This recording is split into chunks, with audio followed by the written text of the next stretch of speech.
Hello, everyone, and welcome to another episode of the Because Football podcast. This is your host, Coach Andrew, and today we have a special guest, Coach Luca Mellor of Eastern University men's soccer program. He is the head coach. Luca, we want to thank you and welcome you to the Because Football podcast. Thanks, Andrew. Thanks for having me. Absolutely, my pleasure. So I've had the pleasure knowing you for a couple of years through the Westchester United men's program, top amateur program in the United States. And now obviously you're coaching at the NCAA Division 3 level. But could you walk us back a little bit? What are some of your earliest memories and experiences of the game of football? Yeah, so I grew up in Huddersfield, which is a town in the north of England. Football was pretty much all I knew growing up. My dad was a coach for Manchester United for the academy, so really just got exposed to the world of football at a young age. You know, growing up, obviously playing in school, playing in different academies. Got some time at Manchester United, and then made my way to Bradford City. Kind of worked my way through the age groups, and then when I was 16. Dropped out of school to play full time in the youth team at Bradford. They were two of probably the most formative years of my life. Kind of dog eat dog environment, very competitive, really great level of football. Played with some really great players and some really great guys I'm still in touch with today. But certainly kind of iron sharpens iron environment where you know if you weren't tough. You were found out pretty quickly. So that's just a brief run through. But yeah, went through the English system of football, and then at 18 years old, got recruited by the University of Pittsburgh. So I went and did my freshman year of college at Pitt. Had a fantastic time. I loved the university. I loved the city. I was able to play under Jay Vidovich. He's been a mentor for me as I begin my coaching career. He was a great coach. A great leader, and yeah, so after 1 year at Pittsburgh, I transferred to Villanova. I love Pittsburgh. I played plenty of games there, but Right. Things didn't quite work out in the long run, and yeah, transferred to Villanova, which is where I spent the rest of my college years for 3 years. Played for Coach Tom Carlin. Just spoke with Tom today on the phone. Actually, he's still a great friend and mentor of mine. Definitely helped me during this transition into my first year of coaching. But yeah, finished my 3 years at Villanova. Different type of soccer. I call it soccer because it is soccer. It's different than the English football that I was playing. But still an enjoyable experience. Loved it. Loved the college game. Loved the teammates that I had and the environment that was there in the college game. Met my now wife at Villanova. She was a women's soccer player. She's a little bit better at soccer than me. So hoping if we ever have kids, they get her genetics. She was more of an attacking player. There you go. I was more of a defender, hard. Basically only earned my place on the pitch by defending, but she scored all the goals for her team. So yeah, got married this summer and just started as the head coach for Eastern Men's Soccer. I've been here for the previous 3 years or the previous 2 years as an assistant coach, and this is my first year, at the head of the program. Enjoying it so far. Definitely a lot to learn, but it's been an enjoyable ride. And yeah, I'm trying to bring all of my experience in the game into this role, and as I say, still trying to learn as I go. Yeah, so that's quite the journey, right? A lot of different steps and paths there, and all kind of dictated by the game, right? This beautiful game that we love, whether we call it football or soccer. But I want to kind of go back more to like the earlier stages you were talking about. So you grew up in a family, very connected with the game. Your dad is coaching for Manchester United.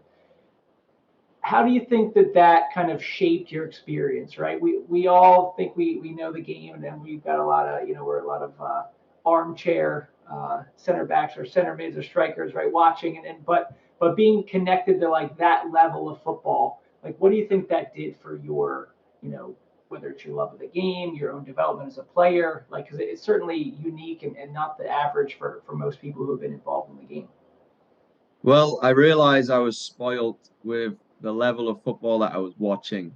my dad was a Man United supporter, so inevitably I was as well. And that was, the years where we had Paul Scholes and obviously Ronaldo and Rooney and Berbatov and Tevez, and just the high level of Manchester United, the kind of football at its peak.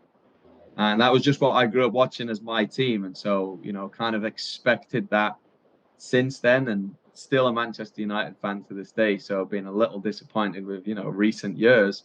But that was just because I was, introduced to football at the top level, watching England go and compete and not succeed in major tournaments, but really just focusing on watching the top level of the game.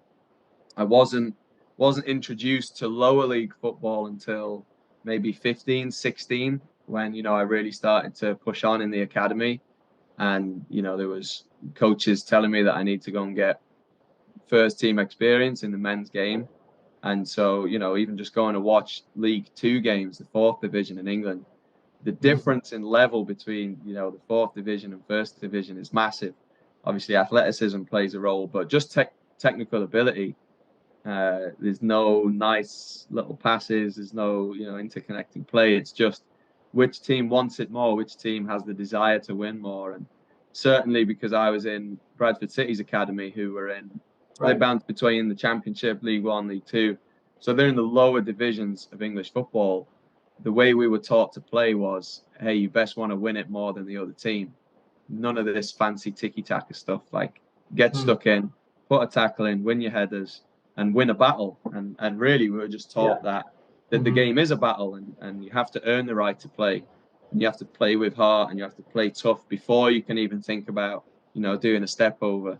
You almost have to earn the right to play like that. So, that was just my introduction then, from watching high-level football as a young kid to being introduced to, let's call it, realistic football, where, it's just more like kick and run and, who's the most physical, who wants it more. And then playing in that for a couple of years, getting some experience on loan in the 6th division and 7th division in England, and then transitioning from that back into this fancy style of play in the college game where, like keepers were playing it out from the back. And I hadn't seen a keeper play it out from the back for the past like 2 years, from 16 to 18. Yeah. And all of a sudden it was like everyone plays out from the back. And it was took a bit of getting used to. What do you do it? It's so close to the goal. Don't you realize that? Yeah, exactly. But the game is just played differently over here, especially at the college level. It's just played a little differently. Certainly emphasis on fitness, on running, but that's just because the ball goes back and forth so much. There's a lot of turnovers, and the game's just played differently. That's why I call the game here soccer.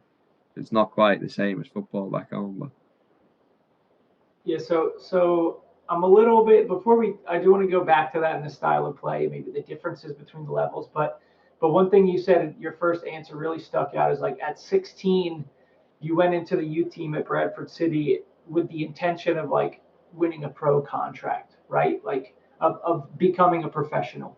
And so there's not too many situations like that for an American kid. Yes, now we do have the MLS academies.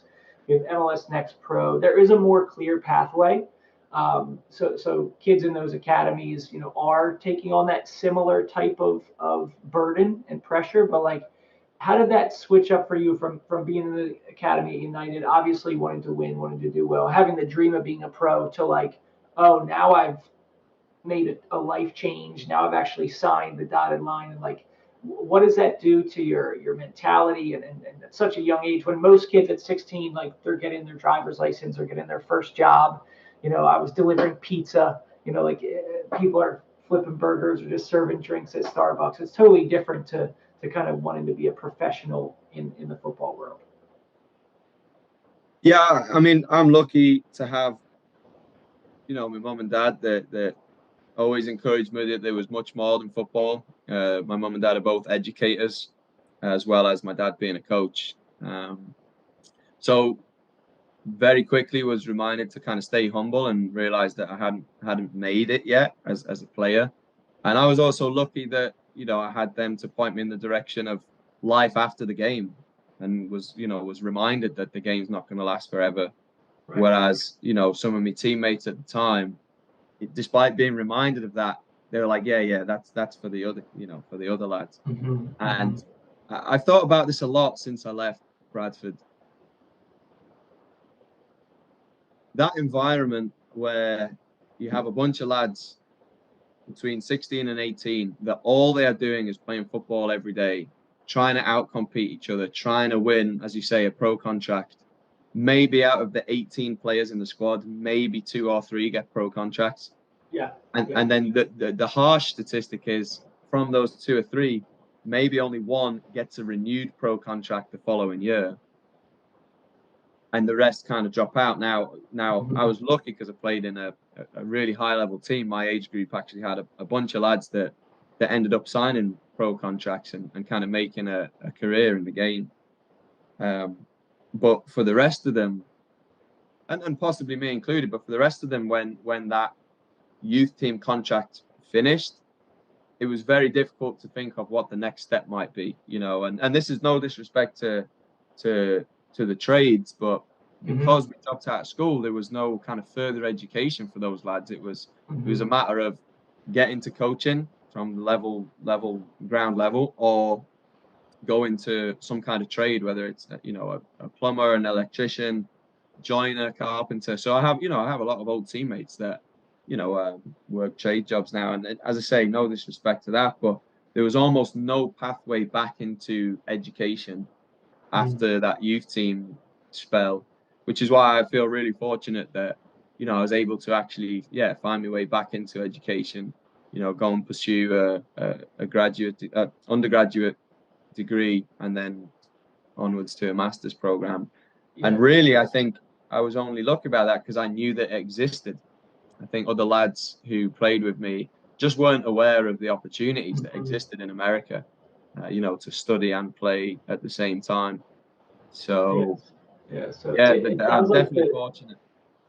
Yeah, it sounds like the impact of your parents was so key, and like, one, keeping you humble, of like, hey, like your dad's like seeing Man United players every day. You're like, you're not quite there, son, right? Like you've got a long way to go. And that's actually a great thing because he's keeping you like realistic in a way and not dampening your dreams. He wasn't saying, you shouldn't even give it a go at Bradford, but he's able to keep you humble. And then your parents both pointing you in the direction of education, because at 16 to kind of go all in on football, and like you're saying, when there's not really a great second pathway to develop yourself, or just, let's just say, not great but so limited, right? Such limited options. It's really wild to see like big life-changing decisions happen at 16. And I even look at that for, we talk about now the university system in the US as an undergraduate having to choose a major at like 18 or 19, right? So trying to pick your life path at such an early age when you haven't really figured things out necessarily. But the fact that then you had this kind of desire to pursue your education, you were aware of it. What do you think were some of your initial moments of clarity or initial learnings when you come over to University of Pittsburgh to play at an NCAA level, and then at Villanova? What do you remember as like the biggest impacts on you, or memories of that early time? So the first thing that hit me was just how much more friendly the players are here, your teammates. There's much more of a family environment around the team. As I say, I played with some really great lads in England, but I wouldn't describe it as a family environment. Earlier I mentioned it was like dog eat dog.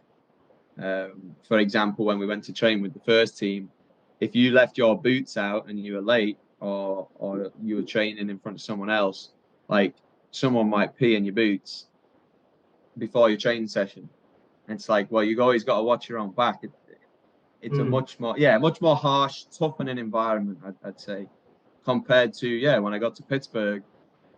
I'm the new kid in town, right? I'm arriving on day one, and you've got all these juniors and seniors in my position giving me a hug, welcoming me. What's up, man? Hey, do you need anything? You need any help? It's basically like treating me like a brother straight away. which, as I say, it was completely different. I was ready to go into another hostile environment where I'm competing against my teammates, but it turned into one much more like a family. That was the biggest for me, the most stark difference, and I think it shows when I got married this summer. I think I had 28 of my Villanova teammates at the wedding, something like that. Crazy. Like two of them couldn't make it because they've got pro contracts, but pretty much the entire team that I graduated with came and celebrated my wedding with me. And I just don't think that would have been the same in an environment in England. So that was the biggest difference, really, from the beginning. Interesting. Yeah, it seems like, maybe the goals are different. Like you're saying, it's dog eat dog in England. You're just signing one contract for yourself. If the team has success, the benefit of that to you is maybe you get more looks, maybe you get more attention from scouts or something. Whereas in the U.S. in the university system, we are a team. We want to work together to win conference championship, national championship, and so you're starting that from day one. And so you had that experience as a player. How have you seen that on the other side now as a coach in your 30 years as a college coach? What do you kind of notice, or is there much you can do, you think, about that team camaraderie and chemistry? Well, I'll just go back to one thing you just said there. Is one thing that was really tough for me to learn in England when I was 18, kind of playing with the first team, being around the first team for the first time. There was players that didn't necessarily want the team to succeed. And I'm talking about the first team. And I'm not going to, kind of throw people under the bus or take away from their level of professionalism. But if you just consider that a League One player only has the ceiling or the ability to play at League One, which means if his team gets promoted to the championship, he could be out of contract in the following year. So it was actually quite sad to learn that some of the lads in the first team didn't necessarily want to get promoted. They didn't want team success because it would mean they're out of a job by the end of the year. And obviously pro contracts come and go. Lads are signing 1-year contracts, 2-year contracts, which at the time sounds like a lot, but once that year is up, if there's not a spot for you on the team, that's it. You're out of a job, right? You're unemployed. So that was just something that you said. Again, a bigger difference in the sense that the reality is not everyone is competing for success at that level. And I know it sounds ridiculous, and it was ridiculous for me to even learn it. It was a bit of a shame, really. It took some of the love out of the game for me to realize that was the case.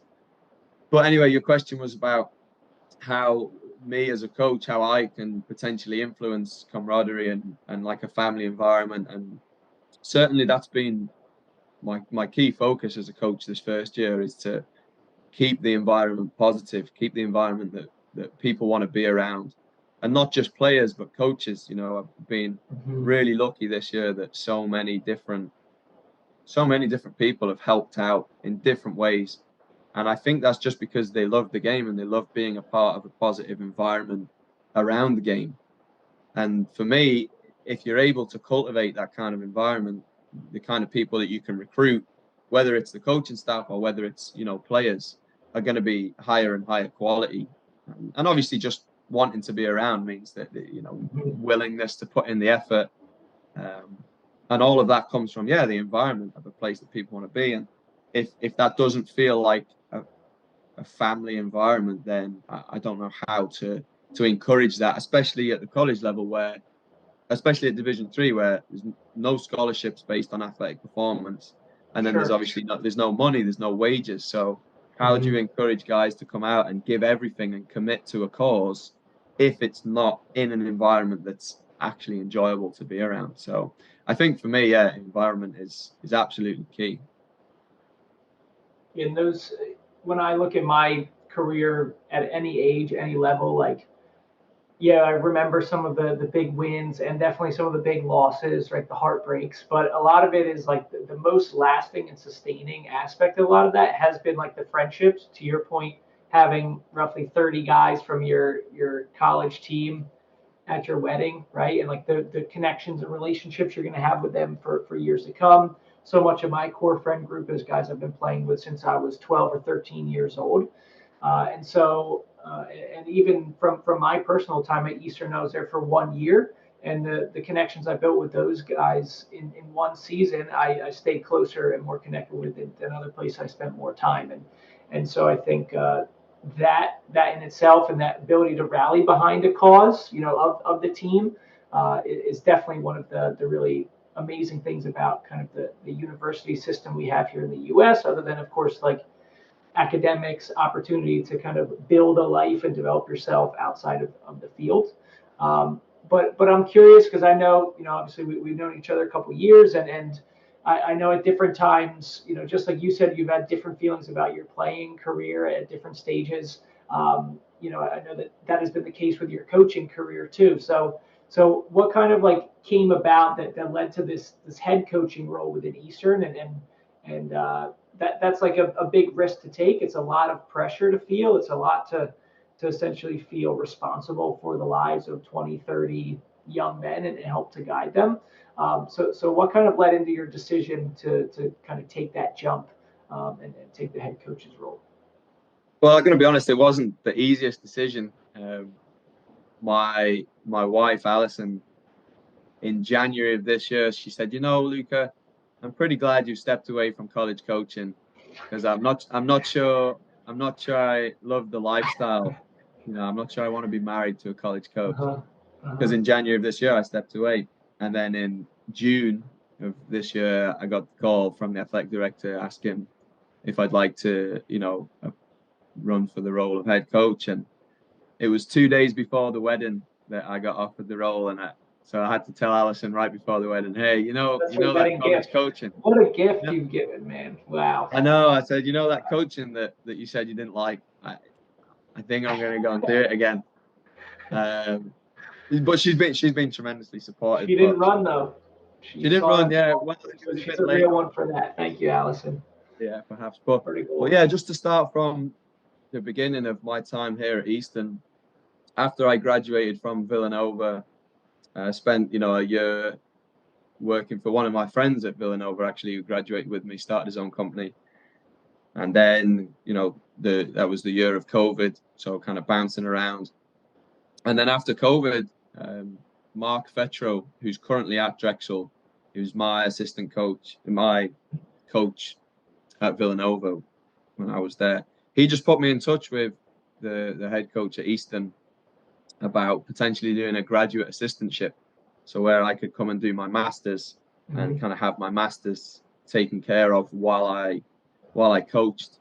And so for me, it was a way to stay in the country with my visa. It was a way to continue with my education, and then it was a way to step into the world of coaching. It wasn't something that I thought I was particularly going to go after, in terms of a career. I was more focused on my master's, which was in classical education. I had the intention of becoming a professor, and pretty much in my first semester, I have to be maybe careful what I say. I had struggles with it. I had struggles with the coaching side, but really enjoyed building relationships with the players.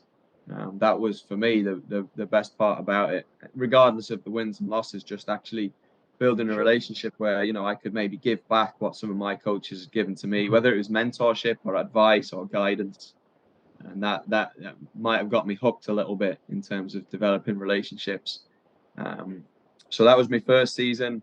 At the end of my first season, the head coach moved on, and so the assistant coach took up the role of head coach, and I moved up from the graduate assistant to the assistant coach.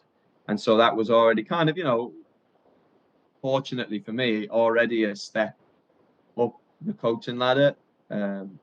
Again, that I wasn't anticipating or going after, but kind of fortunately fell into my lap, and went from there and, spent more time in the game, more time recruiting, more time developing relationships with players. Enjoyed it. Still didn't think it was for me in terms of a career. Was still going to pursue a career in education after my masters.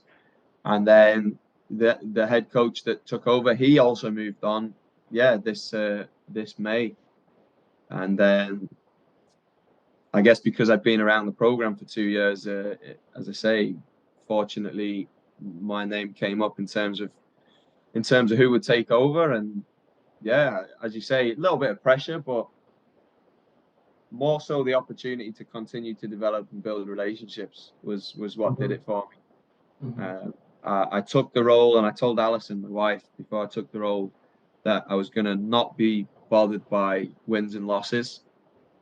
And that was much easier said than done. When the season rolled around, it came a little more difficult. It comes down to it. Yeah. She had to remind me of that a couple of times. She said, "Hey, remember you said you weren't going to get upset?" I said, "Yeah, you're right." Because for me, it's all about it's way more than just wins and losses. You know, the developing of relationships that could last lifetimes. But if you're going to play, you're going to step on the field, you might as well win, right? Well, yeah. So here's the philosophy, right? Is if you are going to do something, you're going to do it with you're going to give everything to it.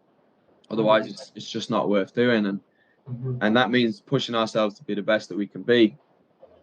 And which is it's made apparent to you whether you've reached that level or not with a final score, right? And that's why it hurts to lose, because you realize despite your effort, you're not as good as you could have been, or perhaps should have been.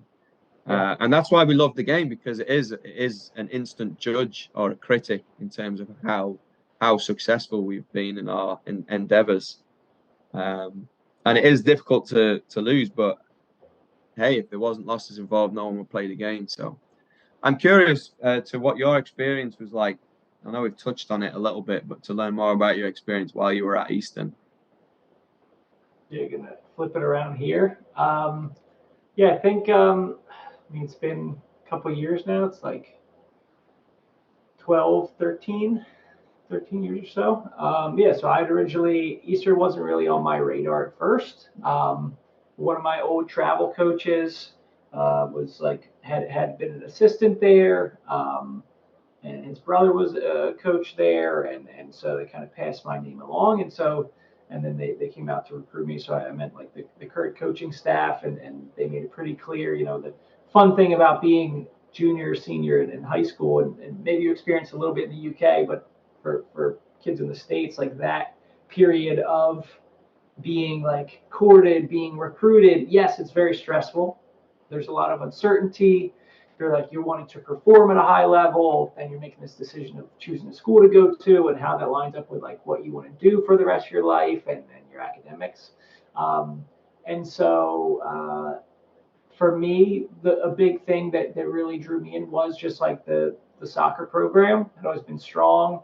The vision of the program that they had shared with me, I really kind of identified with. And so, although on like a school level, and maybe like socially and things like that, it wasn't exactly what I was looking for. For me at that time, it was just like soccer was everything. So I went for it. And I'd say it was like, you could say it was a tough season, somewhat on the field. So I think that kind of conditioned things. I mean, Eastern had been accustomed to generally making conference playoffs at least at minimum.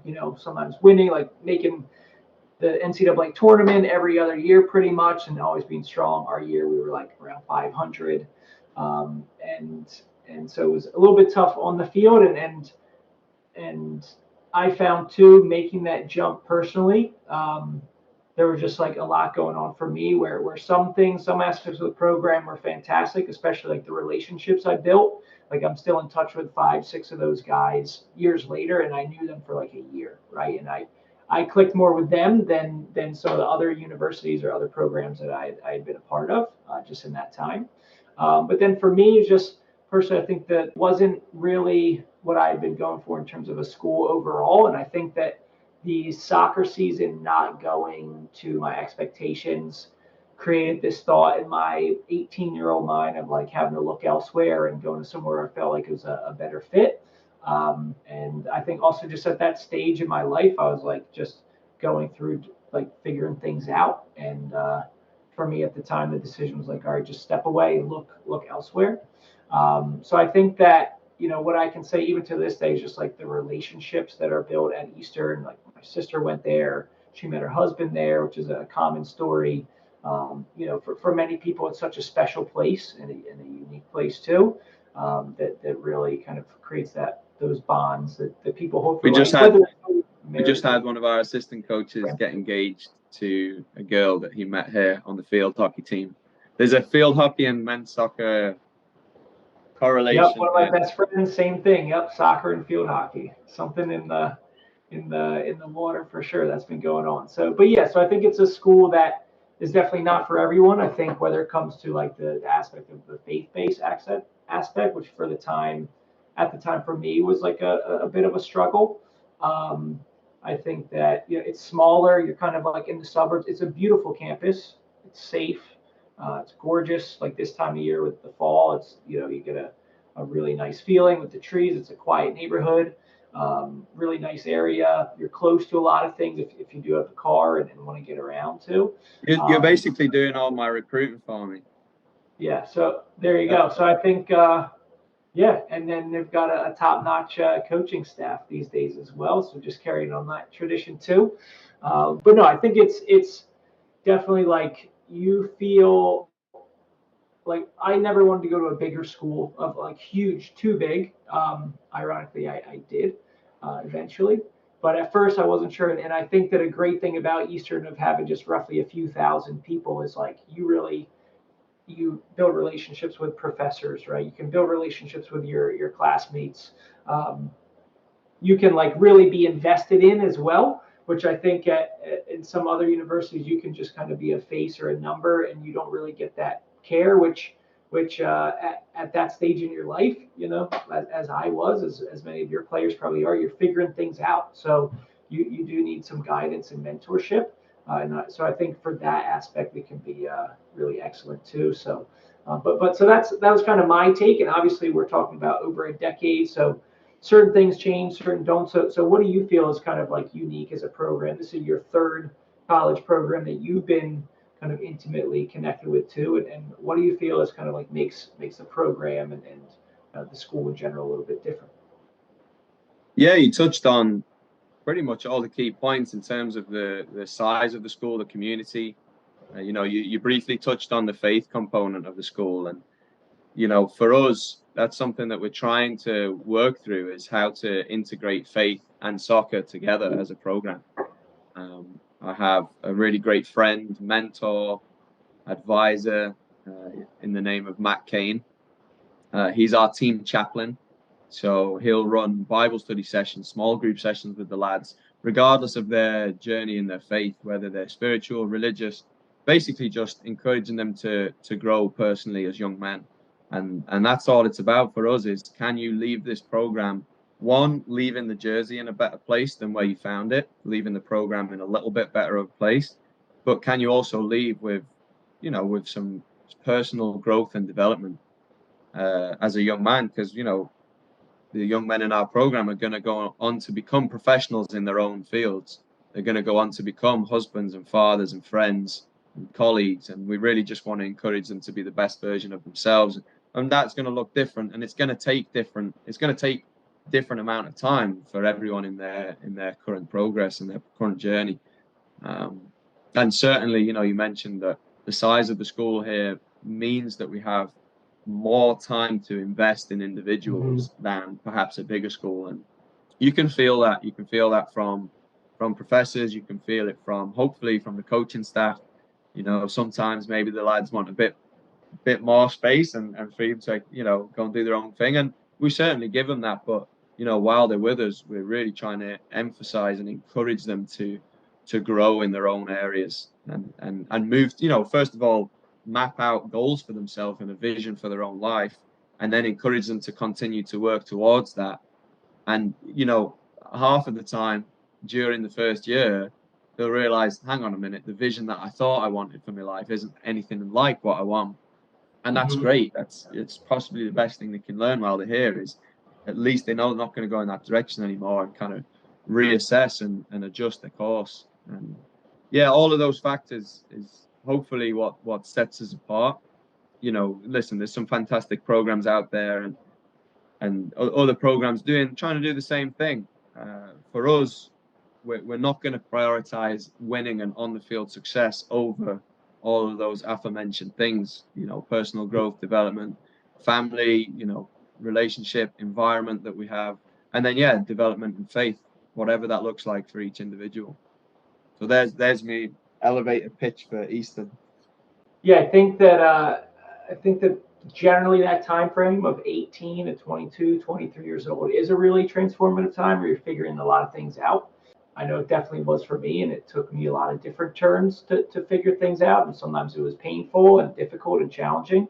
But again, I look at the game and like the people I was connected with, and even after leaving Eastern, I give so much credit to Mark Wagner, who was my coach. Like, I walked into his office in the spring. We were probably like halfway through the spring season, my freshman year. I was performing really well, and I was there to tell him, Coach, I'm transferring, I'm leaving.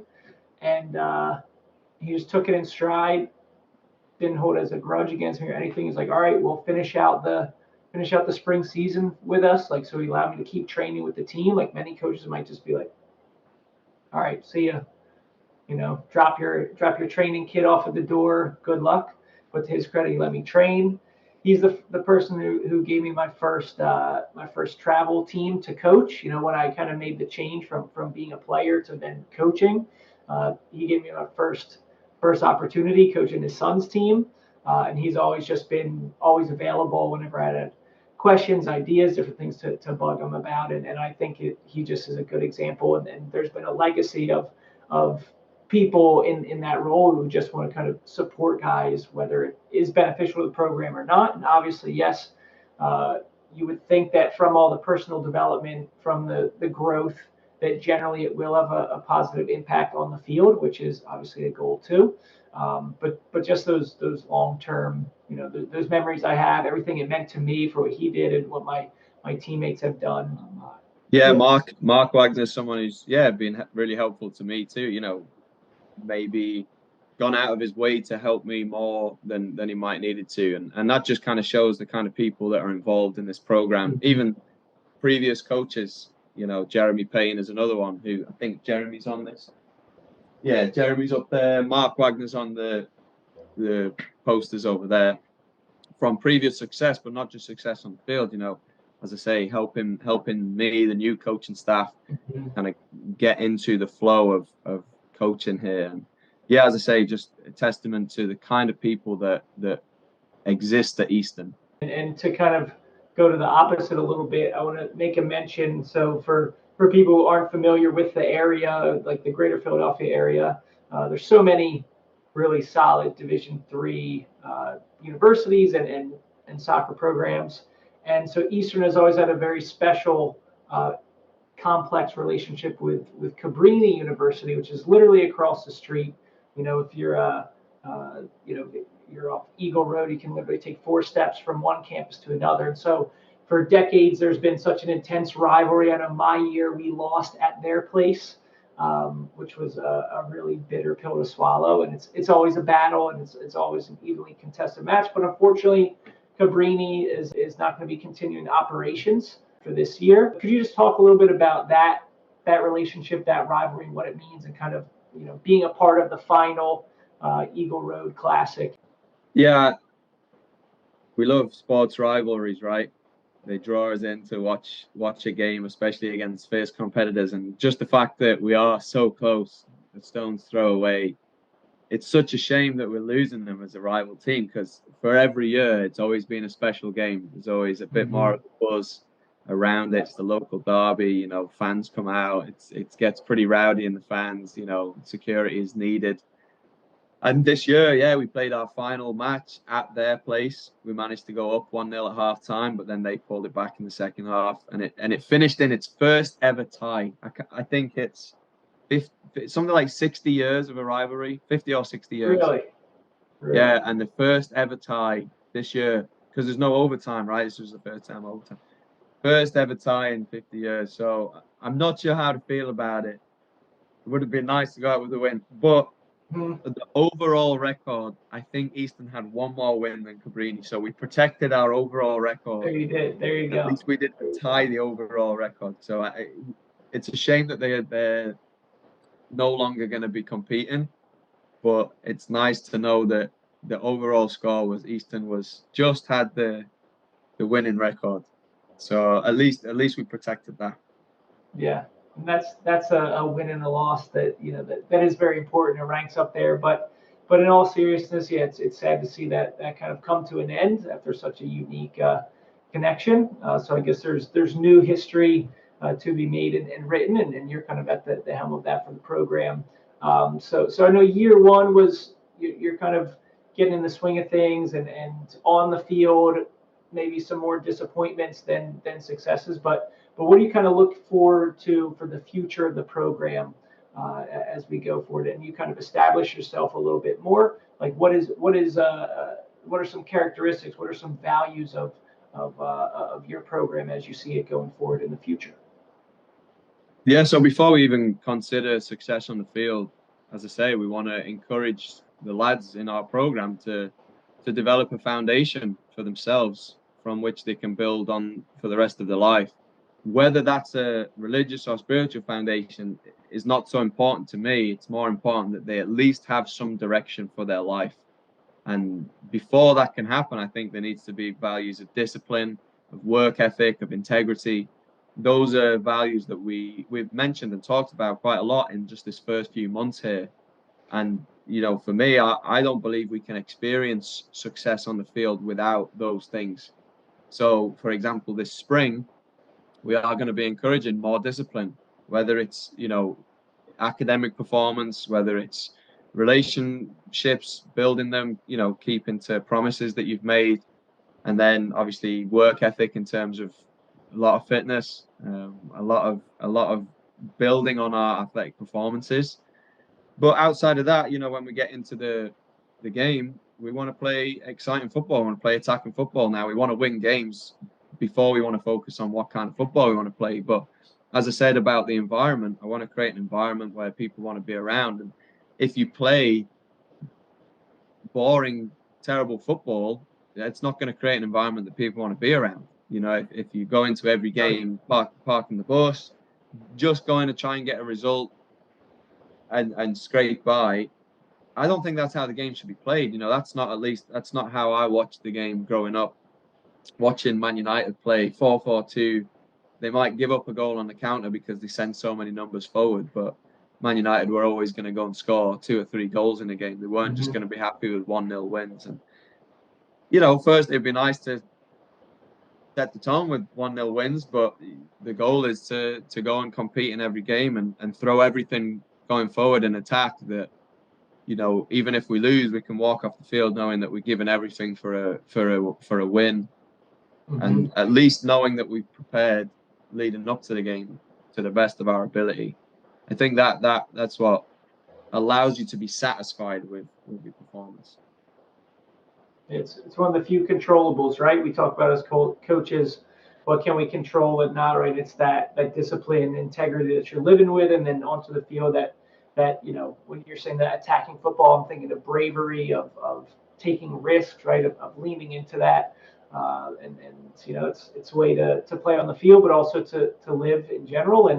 And I think as your story tells, like you kind of put the work in and you just see what opportunities come your way. It's not always quite what you expect. Yeah, as I say, we need a vision. Everyone individually needs a vision for their own life, and without it, it's not obvious which direction you're moving in, right? And I fell prey to this a little bit after I graduated from Villanova. I mentioned that I kind of worked for a friend there in between, and really kind of went through a couple of years, COVID included, where even though I had ideas about getting involved in higher education as a professor, I was really kind of working without a vision, without a goal for my life, and yeah, it didn't go very well like that until I decided, hey, there's something that I want to move towards. I mentioned it was teaching, it was being a college professor, but along the way, you realized that, hey, maybe I'm going to go and try this coaching thing, and it's worked out so far, and I've enjoyed it quite a lot. And so maybe readjust my course and set a new goal for myself, and that's how goals work, right? It's like you're constantly reassessing, and even if you achieve a goal, the next job is to set another one.